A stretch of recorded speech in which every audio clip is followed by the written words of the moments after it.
張海洋原本就一副氣定神閒咁嘅樣，呢個時候就黑住塊面，冷眼咁掘實我。我唔明白佢咁多，隻手插咗喺衫袋裏邊，望住王菲。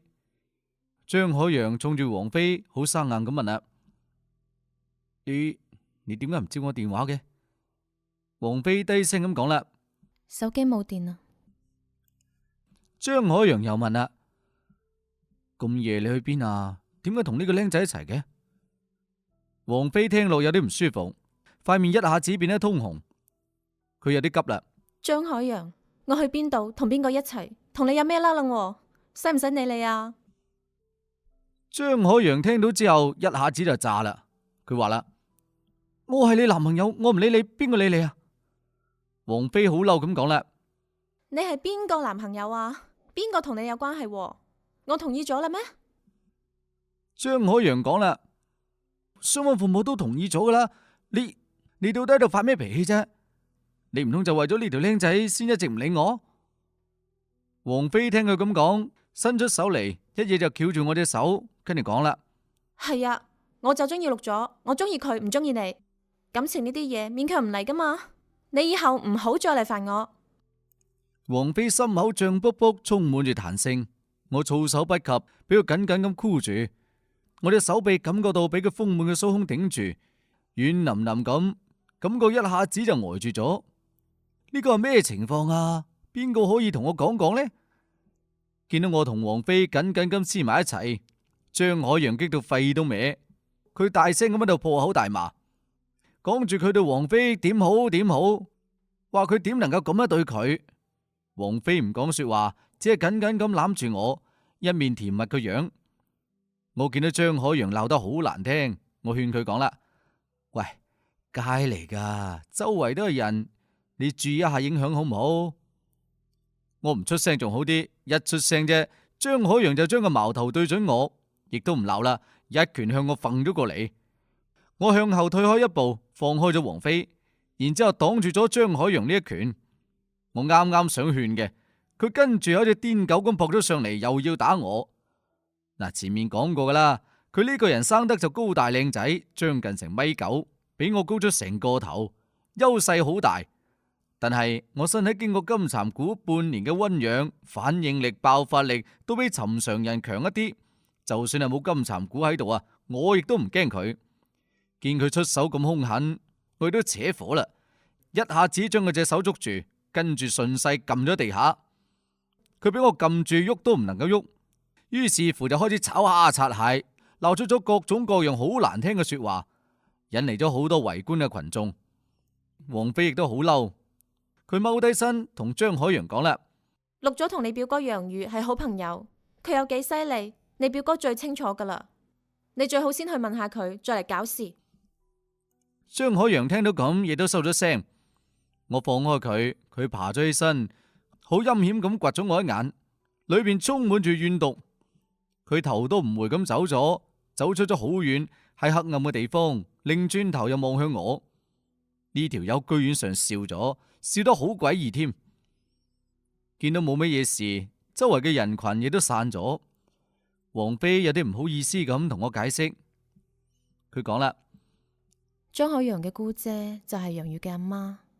有次佢嚟到車館見到我，就瘋狂咁追求我啦，仲發動咗各種關係嘅人過嚟幫佢手。佢屋企條件好，有一表人才，學歷都好高。結果我父母就心喐啦，鼓勵我先同佢拍拖。張海洋呢個人由細到大都冇捱過咩苦，所以個人好自我，唔識得為其他人着想，有一種世界以佢為中心嘅狂妄。開始接觸嘅時候仲文質彬彬嘅，後嚟呢就越嚟越討厭啦，覺得佢好煩啦。而家俾佢逼到咁緊，我唯有咁樣做嚟拒絕佢。佢向我道歉，我岌岌頭，跟住問啦：咁頭先你講話中意我係假噶嘛？我差啲當真添。王菲即時紅住塊面講啦：你呢個人點解咁噶？哼，男人都一個衰樣。我拉起佢隻手摸咗摸，冰冰涼涼，好似玉石咁。我捏咗下就放開，跟住講啦：好啦，我莫名其妙咁打咗交，仲孭咗隻鑊。嗱，摸下隻手仔當補償啦。王妃飛起一腳踢向我，嬌嗔住講啦：衰人啊！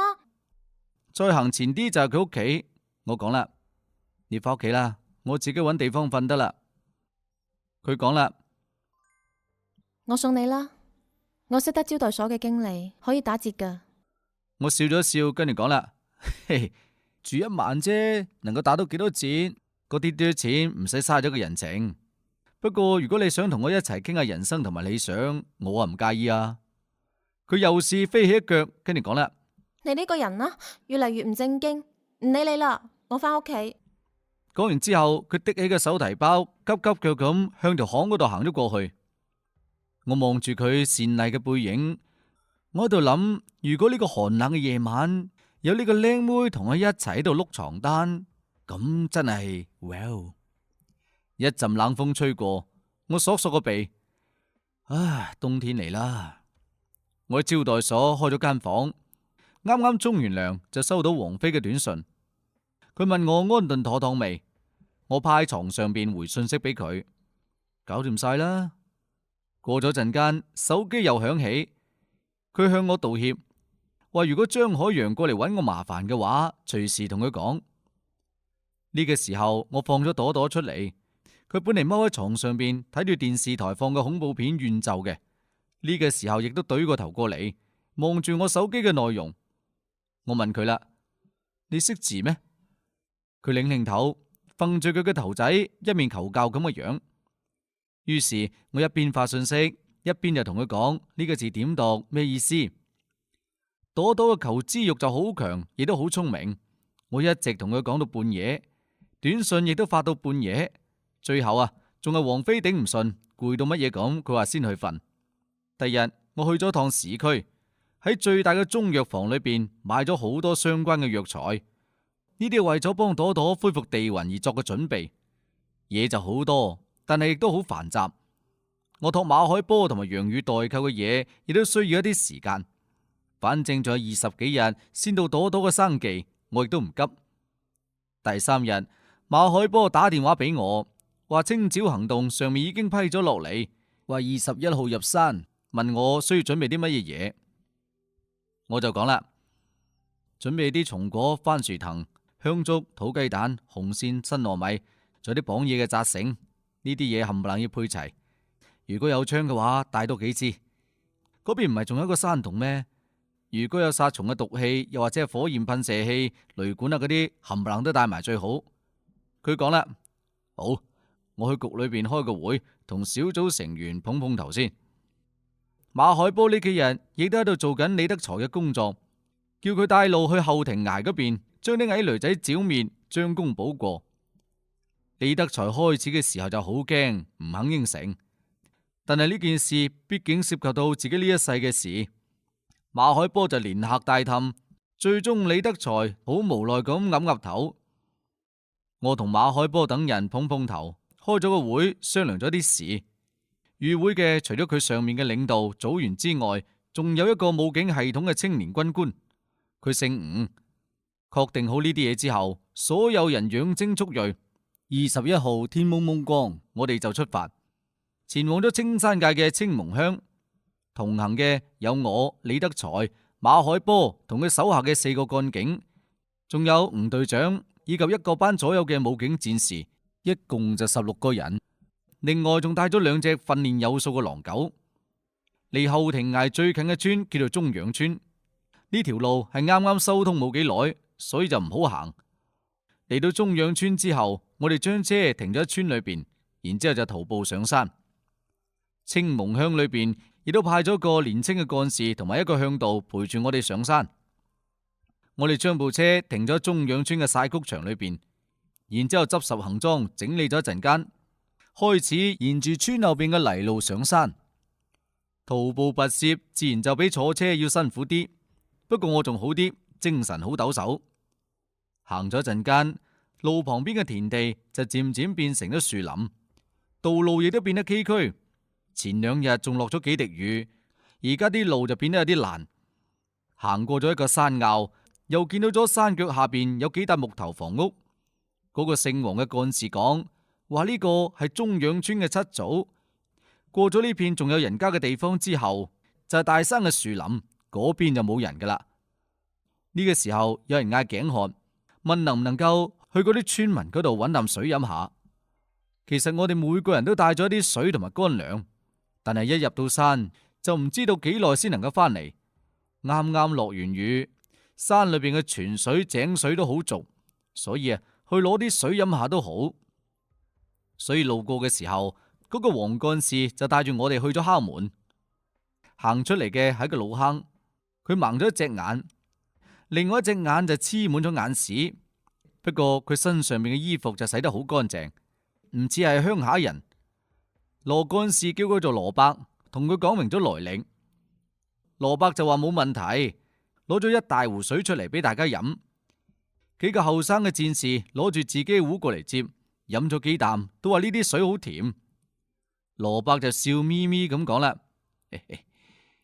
放咗蜂蜜罐，所以浸起嚟就好甜。嗱，咩叫蜂蜜罐呢？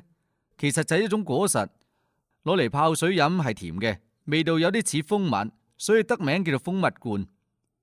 馬海波用隻羹滗咗羹嚟飲，真係好甜啊！喂，六咗，你都過嚟飲啲啊！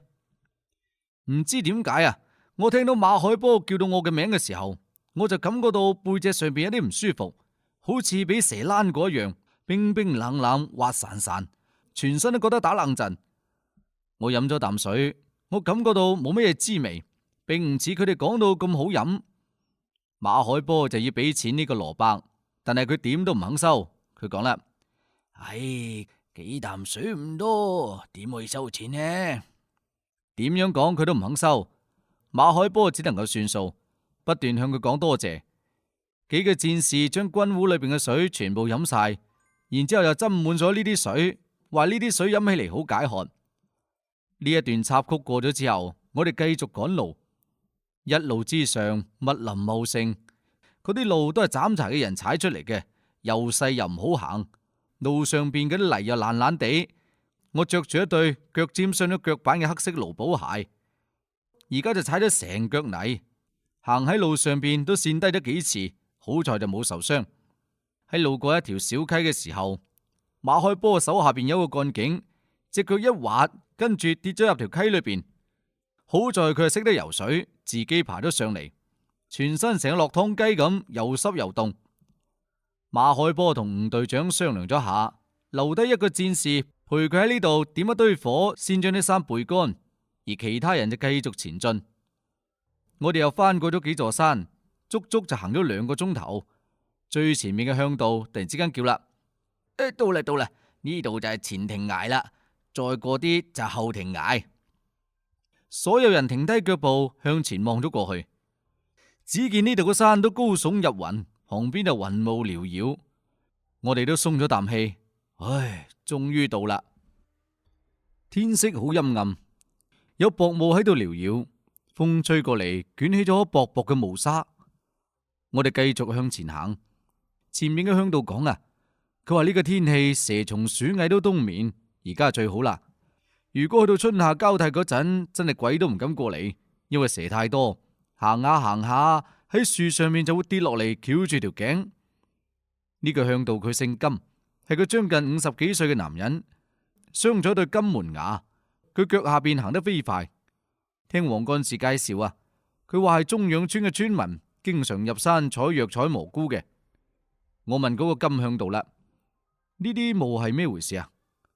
佢講啦，咁啊冇知喎，後庭崖向來都好多霧，但係呢度嘅潮氣就比較大。不過放心，呢啲霧冇咩事嘅，唔係你哋諗嗰啲瘴氣。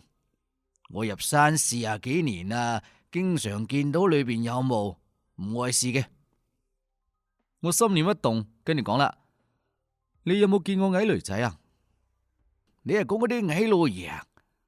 係啊，我係冇見過真嘅，但係撞到過一啲事，都係莫名其妙咁，感覺就好似係矮老爺做嘅。佢好精神，早叩頭就晚燒香，所以就唔敢亂講說話。佢喺前面帶路，我哋向住崖中間嘅山道嗰度行。過咗後庭崖嘅下邊，前邊就係茂密嘅森林。而家都冬天啦，嗰度嗰啲綠色灌木周圍咁喺度生長，一簇一簇。地下上面有青紅色指甲咁大嘅果實，呢啲果實真係反季節生長。金向道講啦，呢啲叫蛇包，有黑紫色嘅，有黑紅色嘅，亦都有染紅色嘅。有啲蛇你飲過，黐咗佢啲口水就有毒。我哋再向前行，見到咗呢啲迷霧當中有把綠色巨大嘅遮出現。呢把遮高20幾米，係由兩棵樹相連。呢兩棵樹盤根錯節，好似人哋嗰啲雨棚頂咁。馬海波將李德才拉咗過嚟，問佢呢度係咪就係嗰棵千年古樹？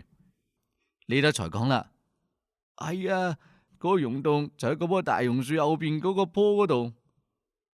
目標就喺眼前，我哋再次加快腳步，嚟到咗大樹下邊。呢棵大樹枝繁葉茂，佢啲枝葉已經遮蔽咗天空。李德才嚟到呢度嘅時候，開始打冷震，佢牙關震到夾夾聲。馬海波問佢做乜嘢啊？佢講啦，我驚啊！我講啦，驚乜春先得㗎？於是就掹咗張黃符紙出嚟，貼咗喺佢心口。跟住講啦，嗱，唔使驚，我呢度有張定魂符，可以保住你性命嘅。佢聽完之後咁先好翻啲，佢趯咗上去同嗰個向導一齊帶路。馬海波轉頭問我啦，喂，係咪真係有咩定魂符啊？我笑笑跟住講啦，唉，我邊有？李德才呢個人膽咁細，我只係俾啲信心俾佢，唔好到時搞錯咗單嘢。穿過大榕樹嘅樹葉區，我哋嚟到咗一個背陰嘅山坡前邊，嗰度有個溶洞口，周圍有藤蔓喺度攀附，嗰啲綠葉低垂，露出咗個黑咪掹嘅洞口。呢個洞口嘅大細啱啱一個正常嘅成人能夠通過。洞口旁邊有個水坑，直徑就大概2米，望住睇嚟似係一個深潭，裏邊嘅水青逼逼，好似水裏邊有好多水草。吳隊長一聲令下，嗰班戰士即時警戒起身，各自攞住支槍對準咗洞口。我問李德才呢個窿有幾深，佢擰擰頭話唔知道。我跟住講啦，你唔係話山窿嚟嘅咩？點解而家變成咗溶洞噶？李德才講唔出一句完整嘅說話。我又問啦，裏邊大概有幾多隻矮騾仔？跟住佢又唔知，呢啲嘢都係之前了解過嘅。馬海波同埋吳隊長商量咗下，話要派人入去。嗱，呢度講下啦，我哋點解唔放毒氣呢？首先啊，毒氣係嚴格管制嘅武器，鄉下地方冇可能有呢種嘢。其次啊，就算係有，呢個溶洞亦都唔知有幾深，萬一有其他通風口，咁即係白搞。矮騾仔係夜間行動嘅生物，佢哋唔中意光，呢個時候應該係佢哋瞓覺嘅時間。攞住支槍應該就唔使驚。嗱，至於派邊個去呢？佢哋商量咗番之後，派出咗4個武警戰士同埋1個幹警。馬海波同埋吳隊長帶領住其他人喺外邊壓陣。馬海波逼住李德才，亦都要入去帶路。李德才係咁擰頭，點都唔肯。佢一嚟到呢度，全身就冇力，塊面都變得慘白。而家10零度嘅氣溫。但係佢額頭上面斗大咁大粒汗珠，滴滴答答咁滴咗落嚟。爭執咗一陣間，吳隊長望住我，跟住講啦：陸顧問唔係呢方面專家咩？不如陸顧問又去睇睇。呢幾日馬海波對我好客氣，但係我就冇點展示過相應嘅能力，咁就令到呢個後生嘅軍人有啲睇唔起我，總係以為我係招搖撞騙。我講啦。我去都得，俾支槍我先得。我敢講咁樣嘅說話，其實有一定嘅把握。矮騾仔最犀利嘅莫過於佢嘅幻術，佢嘅幻術幾乎逼真到好似現實一樣。心智稍為唔堅定嘅人就容易被迷惑。其次，佢哋就好敏捷，好似馬騮一樣，一跳就幾米高。最後啊，矮騾仔最擅長養嘅就係穀蟲，嗰啲蟲識得攻擊人。而我由於有咗金蠶蠱同埋朵朵，唔驚幻術，身手亦都唔錯。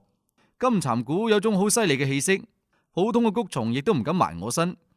呢班矮騾仔三番四次咁殺人，玩咁大，而且仲喺我屋企門口，我自然就要鏟除佢哋。另外啊，之所以應承得咁痛快，係因為我好想玩下佢哋支槍。吳隊長問我啦：你識開槍？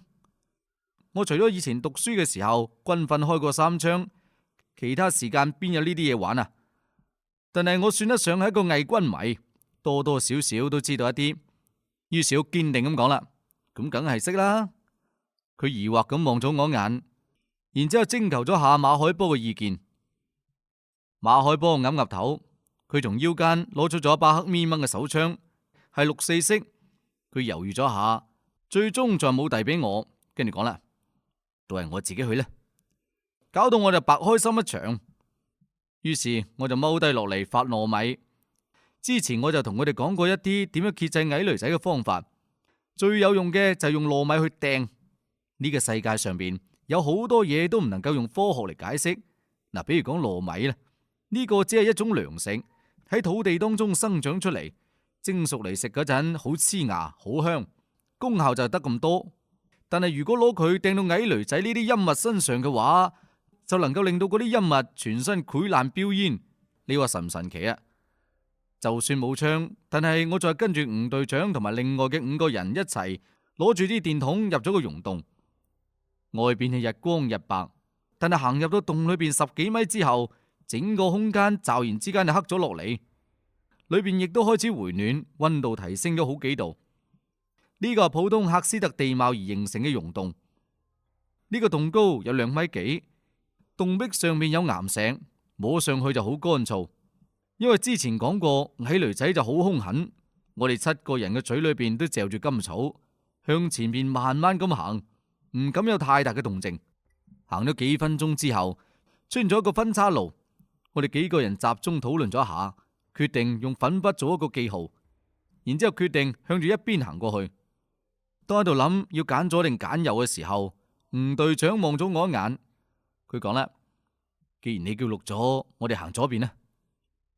我哋繼續向前行，洞裏邊越嚟越黑，呢種黑係一種好黐立立嘅黑，似乎能夠將手電筒嘅光全部吞噬。我哋一路行咗10幾分鐘，遇到咗3個岔路。吳隊長冚唪唥都話向左行，一直到咗一個地方，突然之間前面傳嚟咗好細密嘅窸窸窣窣嘅聲音。呢啲聲音出現得好突然，所有嘅人即時停住咗腳步，佢哋唔敢再行前，攞住電筒向住聲源方向照咗過去。光線一照，即時有道黑影唰聲咁橫空跳過，向住前面逃跑咗過去。追！吳隊長低喝一聲，攞住支槍向住前面衝咗過去，其他人緊隨其後。一時之間，通道當中腳步凌亂，追咗10幾米，前面嘅空間一下子就變得開朗起身。不知不覺，我哋嚟到咗一個將近200幾米嘅大廳裏邊。大廳嘅中下方有石筍，而上邊就有倒柱。佢哋滴滴答答嘅水聲傳咗過嚟。當我哋停低腳步嘅時候，一下子呢啲水聲就變得好響。4、5支電筒四圍咁照，但係就冇發現頭先嗰道黑影。我嘅視線落咗喺岩壁上邊，嗰度上面並非係灰白色嘅岩石，而係刻畫住好多粗糙嘅壁畫。呢啲壁畫用石頭磨製，有黑有白，線條簡陋明快，千奇百怪，有啲橫，有啲豎，有啲係圓弧形，一啲亦都唔拘泥於形狀。我仔細咁打量一下，感覺呢啲圖案好似係喺度講述緊一個繁榮嘅部落當中嘅生活啦、勞作、祭祀、打獵。裏邊描述嘅人都好古怪，佢哋好細粒，3隻眼，頭上邊嘅眼被刻畫成為長方形。而壁畫上面有貌似祭祀嘅一部分，無數人仔跳入咗火焰裏邊，靈魂開始升華。我又照向咗旁邊嘅洞壁，發現上邊係支離破碎嘅蜘蛛狀嘅物品，有無數細小嘅圈仔喺中間嘅空格裏邊，顯得就好古怪。地下嗰度跌落咗一啲塊狀嘅物品，好似係石灰塊。我打量緊嘅時候，突然之間傳嚟咗一聲大叫，呢一聲聲音尖厲而又淒慘，聽到令人毛骨悚然。我即時望咗過去，發出聲音嘅係個小戰士，佢喺大廳中間，而喺佢前邊係個天然嘅大石頭，就好似一張台一樣。所有人即時又圍咗過去。嗰個小戰士指住台面嘅嘢，震騰騰咁講啦：心啊，係心。我向住台上邊一望，原嚟台上面居然上放住一啲乾枯萎縮嘅器官，黑色嘅血漿已經變得乾燥。呢啲器官有心臟、有肺葉、有胃。當然啦，從視覺效果嚟睇，都係一啲黑紅色嘅肉塊。吳隊長行咗過嚟，掹出一把刀，用個刀尖挑咗挑，好疑惑咁講啦：係人心臟喎。佢好似見到啲嘢，刀尖插入咗從左向右數嘅第4個肉塊當中。佢插入去，跟住掹翻出嚟，轉頭向我哋展示咗下佢嘅刀尖。我哋行過嚟一睇，刀尖上邊有明顯嘅黑血，睇嚟先死都冇幾耐。而唯一嘅警察突然之間叫啦：俾李德才殺死嘅嗰個死者叫李剛，佢嘅腎臟同埋部分嘅肺葉唔見咗。我哋啱開始仲以為俾佢食咗，呢個莫非就係……佢說話仲未講完，突然之間從嗰邊嘅通道又發出咗一聲尖厲嘅吱吱叫聲。